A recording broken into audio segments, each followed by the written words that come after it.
நான் பக்கத்து வீட்டு குழந்தைய ஆசையா தூக்கி கொஞ்சிக்கிட்டு இருந்ததை பார்த்து உனக்கு கவலையா இருந்துச்சு, அப்படிதானே? கரெக்டா? இல்லங்க, கவலை மட்டும் இல்ல, பயமாயிடுச்சுங்க. ஏன்?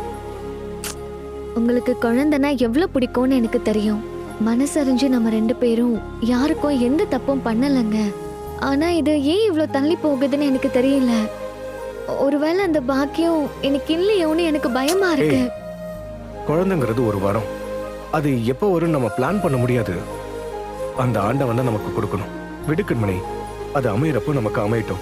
இப்ப என்ன அவசரம்? நமக்கு என்ன வயசாயிடுச்சா? இளமையோட தானே இருக்கும். நம்ம சந்தோஷமா அனுபவிச்சு நம்ம வாழ்க்கையை ரசிச்சு ரசிச்சு வாழ்ந்துகிட்டு இருக்கோம் கண்மணி. உனக்கு குழந்தைய கொஞ்சணும்னு ஆசை இருந்துச்சுன்னு வையேன், என்ன உன் குழந்தையா நினைச்சுக்கோ. எனக்கு கொஞ்சணும்னு தோணுச்சுன்னா நான் உன்னை குழந்தையா நினைச்சுக்கிறேன். That's all.